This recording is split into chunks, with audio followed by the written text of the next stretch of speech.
welcome to Retech, and today the intention was to just do a video on a repair, kind of an Adrian's digital basement style repair, but I came across my pile of Atari ST parts, which you'll see in a moment, and a lot of them I've already repaired and tested anyway, so I thought what better way than just to put together a machine that was destined for the recycle bin or the landfill or the e-waste place, basically. And I know it's not originality on this one because, you know, basically it's going to be built up from different parts, different pieces, but you know, I couldn't really sleep. It's about 4:30 in the morning.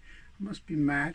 And I've decided, you know, rather than kind of sit and watch some mindless television, I thought I'd just basically put together something to build another machine up. So what I'm going to do is I'm going to go through what I did. It's just a rummage through a parts bin, and then you'll see me later in the morning literally just spraying up the case just to make sure that it's in a decent condition for it to be put into a machine. Now, I intend to use this machine with a Gotek once it's built, rather than, you know, the standard floppy, because I've got enough machines with normal floppy drives in, and to be honest, I find the Gotek or the SD based hard disk, which you can get, like the SD4ST, etc., very good. And I find them much more convenient to keep your software on, especially if you just want to plug something in and try something out. It's so quick and convenient. Now, this machine is a bit of a mix and match, as you'll see through this video. It's got a 1040 case, which really makes no difference. It's not an STE case or anything, it's a standard STE case. So I will have to change the badge at some point or upgrade the machine. But you know, it works, and it's parts that I've had either accumulated, had for a while, tested, repaired, already refurbished, and just forgotten about. And some of these bits have been sort of languishing in boxes for years now. So that's the aim. It's not what I was going to do in this video, because originally I was going to pull out a really damaged BBC micro board or something similar, but I've already done that recently, so I thought, let's see what you can do when you just rummage through a parts bin, and hopefully we'll get a machine out of it that can be used, and also it's something that other people can use. You know, the kids, or if somebody wants to borrow a machine, they can just take it and use it. So I've got a pile of Atari ST stuff here, basically a crate, plastic crate full of Atari bits, a almost kind of complete 520 on the top, although I know the keyboard's got a problem on that one. An Atari motherboard sat on its side here, and along with a couple of other bits and pieces, all off of Atari machines. So literally I've got Atari bits and pieces almost everywhere. As you can see, there's a lot of damage on some of these cases where they're starting to kind of fall apart. So what I'm going to do is try and rescue a good Atari out of all of these parts, because at the end of the day, really, they're getting rarer and rarer day by day, so it would be nice to actually just, you know, get one or two of them working again. And also it means I don't have so many spare parts hanging around as well, because at the moment I seem to have quite a few half-finished projects, and also a lot of spares that I've bought to repair other machines such as these. So it's a case of let's kind of get stuck into it and get one working. Okay, so we're going to spray paint the case. I know it's a bit controversial. A lot of people like retro bright, a lot of people like leaving them alone, but this is not original. These machines are never going to be original. So I've decided to paint the case, and by painting it, it's also going to, in my mind, in my theory, preserve it for longer. And if you have a look at my video concerning the apple, which just crumbled when I picked it up,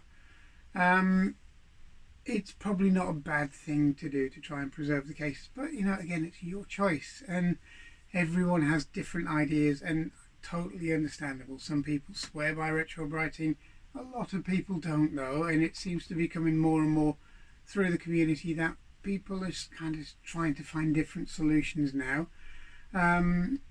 Some people swear by leaving the cases well alone, and I've got a few machines that I've just left alone, and they are slowly going to degrade. Although they might quite not be as strong as they once were, they're still usable. So, you know, now and again it's nice to have an aged machine to basically show people what happens to them. So yeah, this one I'm going to paint. I'm going to use a primer, plastic primer, and my colour match paint, which really is quite a decent colour match. You know, you'd be hard pushed to tell the difference from a brand new machine.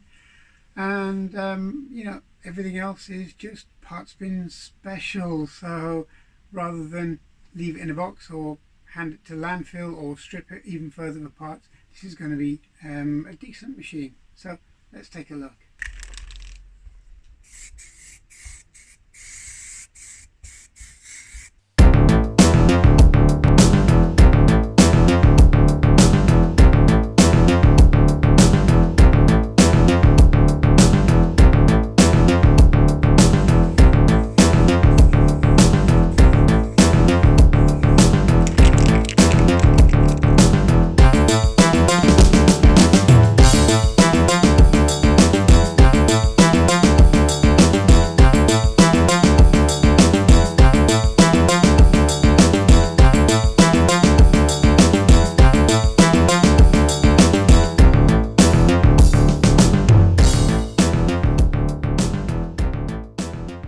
So digging through my parts bin, I have a power supply for an ST. Now this one's okay because I tested it a little while ago and I put it to one side. As you see, it's in pretty good condition. Okay, so it's the SR98 model, which basically means it's 220 to 240 volts, and again it's, you know, it's all right. It's quite a clean little power supply. They're made in China. Obviously they were made wherever they could be made the cheapest, and I'm guessing it's just like today, not really a lot's changed. China's one of the places where you can get these kind of things made up very, very cheaply, including folding a little sheet metal bracket here to raise it off the board. And it's alright. It's got a nice switch on there. It's solid. It doesn't feel crackly or anything like that, or loose. All of the capacitors are in amazing condition really for its age. There's no leakage, nothing on the board. In fact, all I had to do with this one is just test it and then I put it away. So this is going to work. So that's going to be a good one to use. Next I have a 520 board. It's just a basic 520, which is a 512 kilobyte RAM, basically TOS 1.02, and it's just been cleaned up and put away again. It's quite a decent board. I think last time I did something with it, it was fine. And this one's got an RF modulator on it, so it's out of the FM model. Okay, so you also got the floppy drive connector, which I'm going to have to find a drive for, but I have two options here. This is one of the machines that was or one of the boards that was donated. Again, it's out of the 520 non-modulated version. Again, it's a basic 512k board. Other than that, it kind of, you know, it functions, it powers on and so on. It's pretty clean and tidy, but it hasn't got the modulator on. So, and I haven't got a non-modulator case, so that one I'm not going to use today. I'm going to try and use this. So far I should have enough parts to start building it up. And as you saw earlier on, I just repainted the case. And the next thing we have in line is this keyboard. Okay, it's quite a nice keyboard. It's quite a nice action on it. It's got fairly good keys, they aren't as kind of squashy as a lot of the STs goes. They're not as flat as the ST membranes go underneath, so it's alright. Still got quite a bit of action left to the keyboard itself, although it does need brightening up, which I'll do later once I know the machine runs and it's all up to scratch. So other than the floppy drive, which I'll search out, I'm not sure if I'm just going to put a Gotek in it, because it's not an original machine. The case which you saw me painting up, it's not going to last forever. I'm probably going to need a new case on it because it did feel very brittle. But you know, it's not beyond rescue for a while by trying to just bring the colour back and seal out the elements basically. So I'm going to just do that for now. I will find a better case at some point, which I'm sure will turn up, but again I need to change the badge over because it's got a 1040 badge on it instead of a 520, so it's not a big deal, but you know, it's something that I will get around to doing. But I just want to bring back to life a machine that's just sitting around in parts, or various parts to make up a machine rather. So let's get this board and power supply plugged together first, and then let's see if it actually still does power up, and then we can go from there. So really it is relatively simple. I'm just going to sit the board on top. So the power supply module is going to sit on top once I've plugged the connector in, and the connector just goes into here. Okay, fairly straightforward. The board sits on top and it just screws in. I'm not going to screw it in yet because I'm not going to put it into the case at the moment. It sits all right as it is on there. It's quite a nice fit. And then the next lot is to connect up the keyboard, otherwise we'll get loads of keyboard sounds.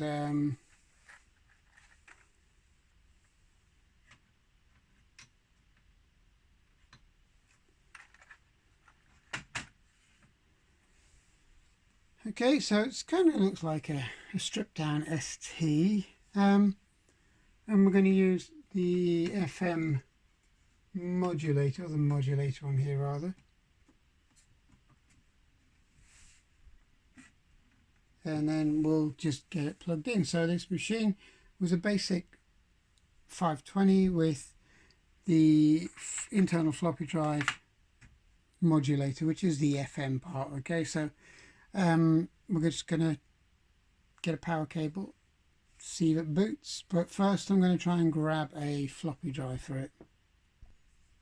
Okay, so we have a floppy drive here, and I'm just going to plug it into the case. Okay, we're just going to leave it looped over the back just for now because I haven't put the standoffs in the case, otherwise it's going to touch down on the board, which is never a good thing. And now it's just a case of powering it on.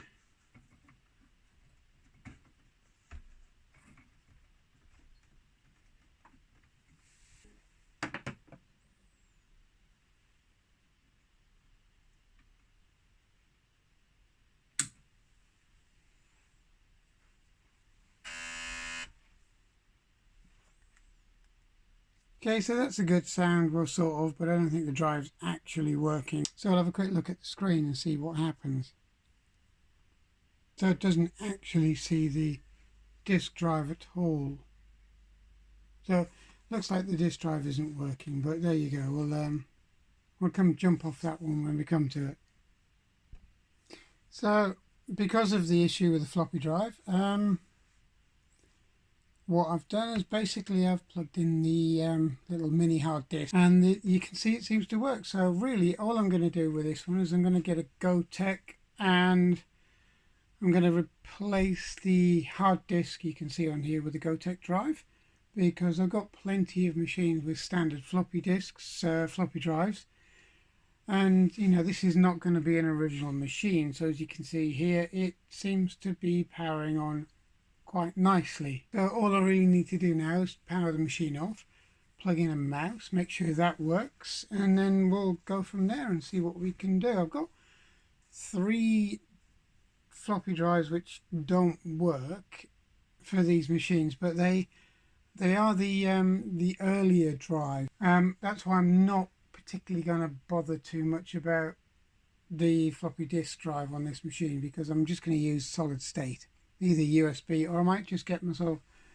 another one of these SD4ST external hard disks, which, as you can see on here, is running quite happily. So I'll go and have a quick rummage around and see if I've got some better keyboards, some nicer keyboards for this machine, and we'll just go from there. This machine's now been on for about half an hour. There's no excessive heat coming from the power supply, which is good. I've got a pile of old drives which I need to repair if I want to put back into this machine, but I'm going to make it a GoTech. But other than that, it looks like it's fully functioning. So here we have mostly the Atari back together again. As I said, we're just going to keep it as it is. All we have to do now is just pop some screws in. We'll remove the keyboard, pop the screws in, put it back in a case. We're not going to put the floppy drive back in because I'm going to use the hard drive for now, and I will get a GoTech to sit there, and that will complete the machine. Everything else has been kind of put together really out of parts bin. I've even got a 520 STFM badge which I've put in place here of the 1041, and that's to match the machine up. And so we're going to just get it back together and then just make sure it all works properly.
So now we have a working 520 STFM with its proper badge to match on the top of the case there, and it looks roughly how it should be. I mean, it's the keyboard's still fairly bright. It's a little tiny bit yellow, but I'll deal with that later. And obviously it has yet to have a floppy disk drive, but it has an SD4ST unit installed on the back there, and it seems to be working quite well. And to be honest, get the GoTech unit. I took these longer screws back out.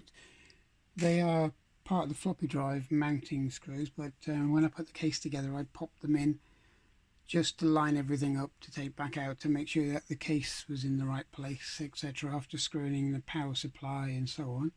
And obviously this standoff for the floppy drive has been taken out as well, because that's not needed at the moment, and it would only rattle around inside the case, because these long screws mount into the bottom of the floppy disk drive, so they'll go back in, but they'll only go back in when I put either a refurbished floppy drive unit in, or to be honest it's just going to be a GoTech unit. So let's have a look. But before we do that, we have a Atari St Mouse sitting on the top there, and as you can see it's almost a perfect match for the machine. So if you have a look at it there, both the machine and the mouse itself are a spot-on match for each other, although I really should do something with the slightly dirty cable on here, but I'll do that later because it is letting the side down a little bit. So this is an Atari ST that's been put back together from a stock of parts. It's a parts bin special, but as you can see on the TV, it's a very good recreation of the Atari 520 ST. The reason behind this was just to get something working from my parts bin, and it looks like it's been a success. It was quite an easy success really, because I'd already checked and refurbished a lot of the parts. But if we have a quick look at the machine again, it's come out pretty well really. It's come out very good for what it is. It's colour matched quite well. So if I just dim one of the lights on here, you can see it's virtually the original colour for the machine. It's slightly brighter under lights than it is without the lights on, but basically it's come up really well, and it looks the part. It's not a glossy finish, it's original kind of matte finish in it. This keyboard isn't too bad actually. I thought it was more yellow than it actually is, but it's fairly white and it's fairly consistent all around the keys themselves, and the keys are actually quite nice on it. So it's a decent machine. So it's one that's been kind of saved from landfill, and with the addition of the Atari ST, or the proper badge for the board that's in it, and also the SD for ST unit on the back, their little hard drive, it makes it quite a usable machine. But you know, it all depends on what you want to do, how original you want to go. This was never an original machine, it never will be, but it's probably going to be as close to original as it is possible by the time I've refurbished a floppy drive and put it in, or decided to put the GoTech drive in instead. But at the end of the day, a GoTech drive would be more useful, and it would be more in keeping with the machine, because it's not going to have that hard drive unit on the back of it. It's basically all going to be inside of the case. I'm not going to go down the route of what a lot of people do, is put the little LED display on the top for the GoTech. I don't really want to start drilling into a case which has come up as nice as this. Yeah, if it was broken or it had bits missing, or you know, like one of my other spare cases, then I might do that, but not on one of these. So that's not really going to be an option for me. It's all going to be either inside the case, or have a correct floppy drive, or just rely on a GoTech unit, an internal one. So there we have it, a nice working machine from a pile of parts. So as you can see, it's another Atari ST. I've got a few. I keep accumulating. Well, basically I accumulated them through buying parts to fix others. So if I saw a machine that was dead, and on eBay or anywhere like that, or Sell Your Retro and places similar to that, I would just buy it for spare parts. I would use what I needed to repair a decent machine, and then I would put this stuff in a box, and then hopefully I'd find a use for it. But as parts built up, I was able to kind of accumulate enough parts to fix them up, and then, like now, basically build them into a working machine. So this is what you've seen. So I hope it's been interesting. I hope it's provided you some inspiration to raid your parts bins, look in your cupboards, pull out that box of stuff that you've got and build something. Now I've got quite a few other machines I could do that way. And I'm going to slowly work through my parts bin to build up machines, so all I am left with is parts rather than almost complete machines, or machines that could be complete very easily. So I hope you enjoyed this episode, and I hope to see you soon. Thanks for watching, and I'll see you soon. Bye bye.